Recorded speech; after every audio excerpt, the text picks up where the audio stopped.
মার্কাজুল ইসলামিয়া সালাফি মাদ্রাসা উন্নয়ন কনফারেন্স আজকে এই মাহফিলের সম্মানিত আমাদের মেহমান বৃন্দ শেখ ডক্টর মুজফফর বিন মহসিন, শেখ মুকররম বিন মহসিন, শেখ হাফেজ আব্দুস সামাদ মাদানী হাফেজাহুল্লাহ সহ সমস্ত ওলামা ইকরাম উপস্থিত এবং উপস্থিত আমার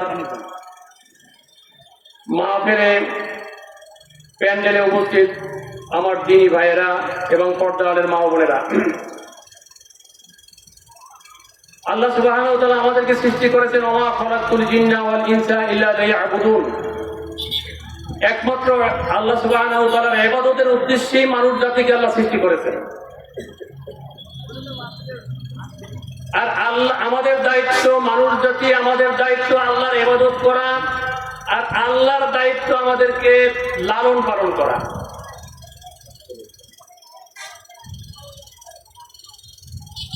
এই বুঝটা যদি আমাদের মানুষ জাতির মধ্যে এসে যায়,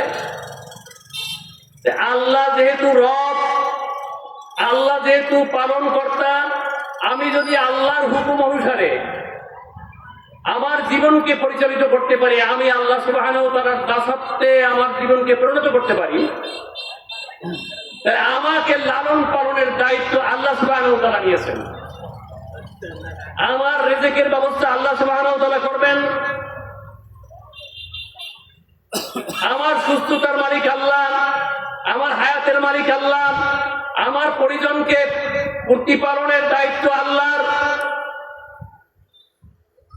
এরকম যদি কোনো অবস্থা হয় যে ফ্যামিলির যিনি প্রধান, তিনি যদি ফ্যামিলির সমস্ত ছেলে মেয়ে স্ত্রী সকলের ভরণ পোষণ সহ যা কিছু দরকার সমস্ত চাহিদা মিটায়,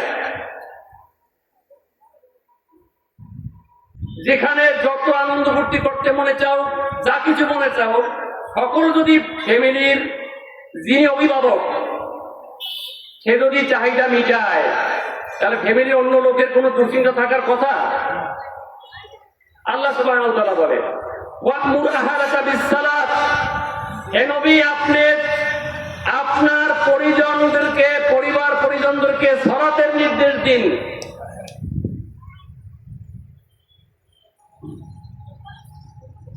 নাহানু নারজুকুকা, আপনি সালাতটা আপনার কাছে আমরা রিজিক চাই না, রিজিকের ব্যবস্থা আমি করব।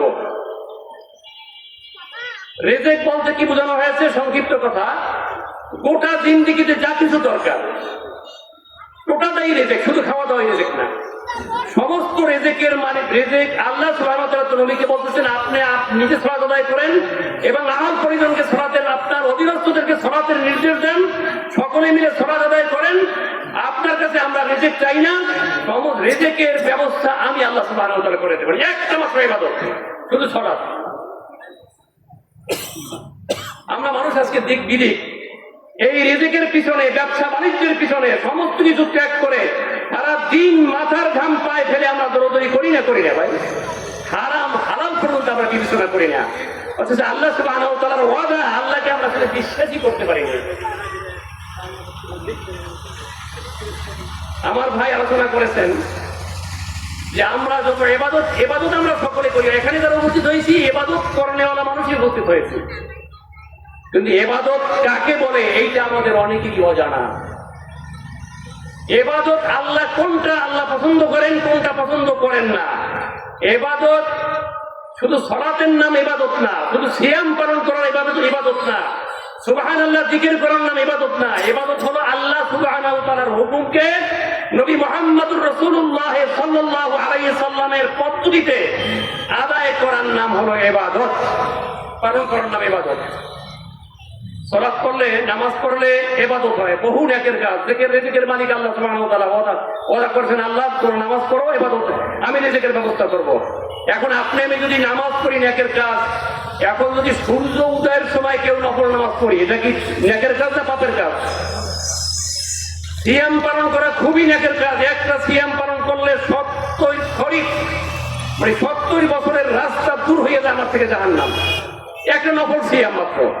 এখন ঈদের দিন যদি নফল সিয়াম কেউ পালন করে, নিয়ত খুব ভালো, তাহলে কি সে ন্যাক করলো না গুনাহ করলো? তাহলে দেখা গেল ইবাদত একমাত্র আল্লাহর জন্য করতে হবে, আল্লাহর হুকুম অনুসারে, মুহাম্মদুর রাসূলুল্লাহ সাল্লাল্লাহু আলাইহি সাল্লামের নিয়ম নীতিমালা অনুসারে, সিস্টেম অনুসারে, পদ্ধতি অনুসারে। জিকির সম্পর্কে আলোচনা করেছেন। জিকির আমরা সালাত আদায় নামাজ পড়বো কার নিয়মে, কার পদ্ধতিতে? মুহাম্মদ সাল্লাল্লাহু আলাইহি সাল্লামের পদ্ধতিতে। রোজা রাখবো কার পদ্ধতিতে? আচ্ছা, হজ করবো কার পদ্ধতিতে? জিকির করবো কার পদ্ধতিতে? তাহলে এখানে যে জিকির আমরা মেনে না, আমাদের জিকির আজকে জিকির তো আজকে বিভিন্ন তরিকার জিকির, বিভিন্ন সিস্টেমে। এর কারণটা কি? মুহাম্মদ সাল্লাল্লাহু আলাইহি সাল্লামের তরিকা কোনটা এর মধ্যে? আরব দেশের জিকির, কাবা ঘরের মসজিদে নববীর জিকির, কাবার চত্বরের জিকির, হেরেমের মধ্যে জিকির, আর আমাদের দেশের জিকিরের মধ্যে অনেক পার্থক্য। এরপরে ধরেন আমি যে তরিকার, সেই তরিকার জিকির এক সিস্টেমে, আপনার তরিকার জিকির এক সিস্টেমে, ওনার পীরের তরিকার জিকির আর এক সিস্টেমে, ওনার তরিকার জিকির আর এক সিস্টেমে। তাহলে এই জিকিরটা রাসূল সাল্লাল্লাহু আলাইহি সাল্লামের তরিকার মধ্যে কোনটা? ভাই, আমরা এই দুনিয়ায় চিরস্থায়ী থাকবো না, আমাদের মৃত্যুবরণ করতেই হবে। আমার ভাই একটা জীবনী আছে, আপনারা সকলে জানেন, অনেকে চেনেন, অনেকে চেনেন না। আমরা কিন্তু ভালো অবস্থানে ছিলাম, কিন্তু যখন দেখছি কোরআন ও হাদিস পড়তে যাইয়া আমরা ধরা খেয়ে গেছি যে না, তো রাসূল সাল্লাল্লাহু আলাইহি সাল্লামের সাথে মেলে না। আমার এখন কি করার? আমার সম্মানের হানি হয়ে হোক, আমার ইজ্জতের হানি হয়ে হোক, আমার ক্ষমতা যায় না, আমার রিজিকের ব্যবস্থা আল্লাহ সুবহানাহু ওয়া তাআলা করবেন। এজন্য সমস্ত কিছু ত্যাগ করে মুহাম্মদুর রাসূলুল্লাহ সাল্লাল্লাহু আলাইহি সাল্লামের ইবাদতের সাথে যে ইবাদত মেলে, সেই ইবাদতের বাইরে ইবাদত করতে আমরা রাজি না। এজন্য আজকে কোরআন হাদিসের দিকে ফিরে আসছি।